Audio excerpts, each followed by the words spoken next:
Hi guys, आज से हम स्टार्ट करेंगे इंडियन पॉलिटी, जिसमें 9th की एनसीईआरटी, 10th की एनसीईआरटी, 11th की NCERT and Indian polity M Laxmikanth और जनवरी 2022 का करंट अफेयर से रिलेटेड क्वेश्चन होंगे।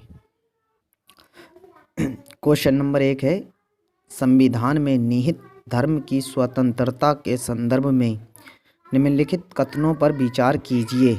1. इसमें किसी भी धर्म का पालन न करने की स्वतंत्रता शामिल है। 2. ये सभी धर्म परिवर्तनों पर रोक लगाता है। 3. ये विदेशी नागरिकों के लिए उपलब्ध नहीं है।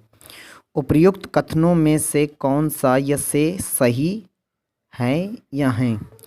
ऑप्शन ए केवल 1, ऑप्शन बी केवल 2, ऑप्शन सी केवल 1 और 3, ऑप्शन डी केवल 2 और 3। इसका आंसर ऑप्शन ए, केवल ऑप्शन ए में केवल एक ही ठीक है। ये दोनों गलत हैं। ये सभी धर्मों परिवर्तन पर रोक लगाता है, ऐसा कुछ नहीं है। और ये विदेशी नागरिकों के लिए भी और भारतीय नागरिकों के दोनों के लिए होते हैं।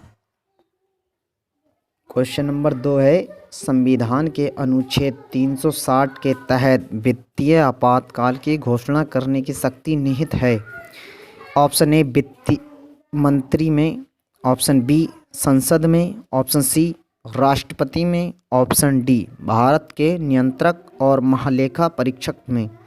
तो जैसा कि हम जानते हैं, ये तीनों ही राष्ट्रीय आपातकाल या नेशनल आपातकाल 352 और 356 और 360 ये राष्ट्रपति ही लगा सकते हैं। ये राष्ट्रपति की शक्ति होती है, अतः ऑप्शन सी सही है। क्वेश्चन नंबर 3 है, हाल ही में the forest of India report 2021 प्रकाशित की गई थी। इस संदर्भ में निम्नलिखित कथनों पर विचार कीजिए। 1. इसे प्रतिवर्ष भारतीय वन सर्वेक्षण FSI द्वारा तैयार किया जाता है। 2. वन क्षेत्र में 10,000 वर्ग किलोमीटर से अधिक की वृद्धि हुई है। 3. विगत 2 वर्षों में वनावरण में सबसे अधिक वृद्धि मध्य प्रदेश में देखी गई है। उपर्युक्त कथनों में से कौन सा या से सही नहीं है? इसका विशेष ध्यान नहीं, क्या कह रहा है, नहीं, सही नहीं। ऑप्शन ए केवल 1 और 2, ऑप्शन बी केवल 2, ऑप्शन सी केवल 1 और 3, ऑप्शन डी 1, 2 और 3। तीसरे में आंसर ऑप्शन डी 1, 2, 3 तीनों ही सही नहीं हैं। इस रिपोर्ट को भारतीय वन सर्वेक्षण तो प्रस्तुत करता है, लेकिन प्रतिवर्ष नहीं, 2 वर्ष में इसकी रिपोर्ट आती है। और यहाँ पर वन क्षेत्र 10,000 किलोमीटर से अधिक की वृद्धि हुई है, ये गलत है। इसमें 2261 किलोमीटर स्क्वायर वर्ग किलोमीटर की वृद्धि हुई है। और इसमें मध्य प्रदेश नहीं बल्कि आंध्र प्रदेश पहले नंबर पर, आंध्र प्रदेश है 647 वर्ग किलोमीटर। दूसरे नंबर पर है तेलंगाना 632 किलोमीटर स्क्वायर किलोमीटर। और तीसरे पर है उड़ीसा 537 वर्ग किलोमीटर। इसीलिए ऑप्शन 3 भी गलत होता है, तो ऑप्शन डी सही है, तीनों ही गलत हैं। अगर आपने अभी तक हमारा चैनल सब्सक्राइब नहीं किया है तो परवेज दिशा UPSC सब्सक्राइब कर लीजिए। क्वेश्चन नंबर 4 है, भारतीय संसदीय प्रणाली और ब्रिटिश संसदीय प्रणाली के बीच निम्नलिखित में से कौन सी समानता या समानताएं विद्यमान हैं? 1. संसद की सर्वोच्चता। 2. निर्वाचित राज्य प्रमुख। 3. बहुमत प्राप्त दल का शासन। नीचे दिए गए कूट का प्रयोग कर सही उत्तर चुनिए। ऑप्शन ए केवल 1 और 3, ऑप्शन बी केवल 1 और 2, ऑप्शन सी केवल 3, ऑप्शन डी उपर्युक्त में से कोई नहीं। इसका आंसर ऑप्शन सी केवल 3 सही है। ये दोनों में समान होती हैं, बाकी ये दोनों भारत में होती हैं और ये ब्रिटिश संसदीय प्रणाली का हिस्सा नहीं है, इसलिए ऑप्शन सी आंसर इसका सही है। क्वेश्चन नंबर 5, नीति आयोग के निम्नलिखित पदाधिकारियों पर विचार कीजिए। 1 अध्यक्ष, 2 उपाध्यक्ष, 3 विशिष्ट आमंत्रित, 4 मुख्य कार्यकारी अधिकारी। उपर्युक्त में से किसे प्रधानमंत्री द्वारा नियुक्त किया जाता है? ऑप्शन ए केवल 2, 3 और 4, ऑप्शन बी केवल 1, 2 और 3, ऑप्शन सी केवल 2 और 4, ऑप्शन डी केवल 1, 3 और 4। जैसे कि हमें पता है नीति आयोग का अध्यक्ष तो प्रधानमंत्री होता है, तो प्रधानमंत्री खुद से तो चुने नहीं जाते हैं। तो एक तो अगर हम ये काटेंगे तो ये भी कट जाएगा, ये भी कट जाएगा। अब हमारा एलिमिनेशन मेथड से 50-50 होता है। लेकिन उपाध्यक्ष को भी प्रधानमंत्री चुनता है, विशिष्ट आमंत्रित को भी, और मुख्य कार्यकारी अधिकारी CEO, इनकी सबकी नियुक्ति प्रधानमंत्री करते हैं। तो द आंसर एक को छोड़कर सभी हैं। तो 2, 3, 4 ऑप्शन ए में है। ये आंसर ऑप्शन ए होगा। क्वेश्चन नंबर 6, सरकार के भारतीय स्वरूप को एकात्मक प्रवृत्ति वाले एकल प्रणाली की बात संघ के रूप में वर्णित किया गया है। संविधान के निम्नलिखित में से कौन से प्रावधान इस प्रवृत्ति का समर्थन करते हैं? 1 एकल और लचीला संविधान, 2 अखिल भारतीय सेवाओं का प्रावधान, 3 केंद्र द्वारा राज्य के राज्यपाल की नियुक्ति का प्रावधान। नीचे दिए गए कूट का प्रयोग कर सही उत्तर चुनिए।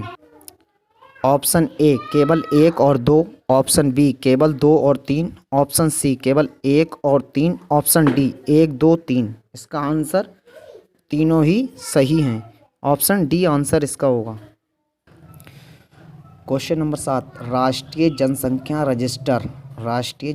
रजिस्टर NPR के संदर्भ में निम्नलिखित कथनों पर विचार कीजिए। 1 NPR में केवल नागरिक शामिल हैं। 2 भारत के प्रत्येक सामान्य निवासी के लिए NPR में पंजीकरण कराना अनिवार्य है। 3 NPR के लिए सर्वप्रथम 2010 में जनगणना 2011 के मकान सूचीकरण चरण के 7 आंकड़े एकत्रित किए गए थे। उपर्युक्त कथनों में से कौन सा ये से सही हैं? ऑप्शन ए केवल 1, ऑप्शन बी केवल 2 और 3, ऑप्शन सी केवल 3, ऑप्शन डी 1, 2, 3, साथ में ऑप्शन बी।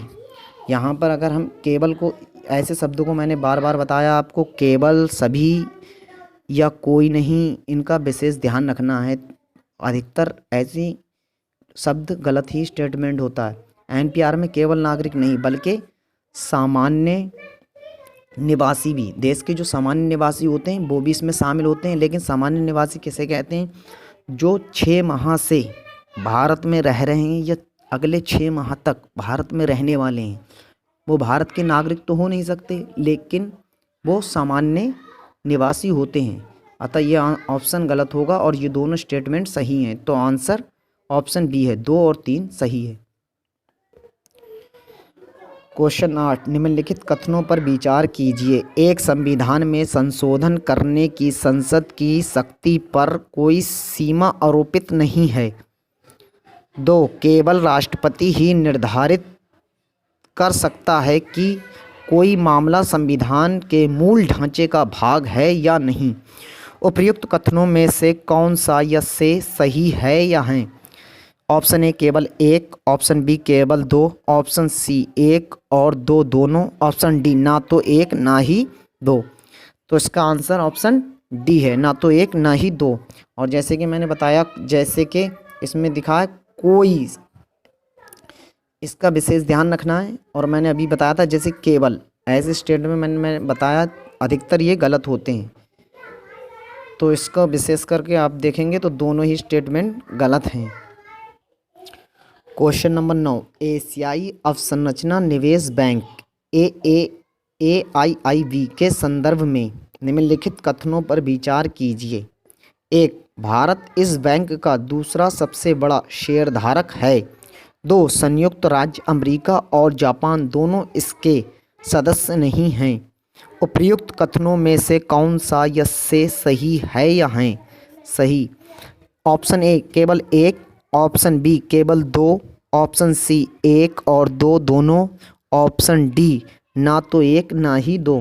इसका आंसर ऑप्शन सी एक और दो दोनों ही।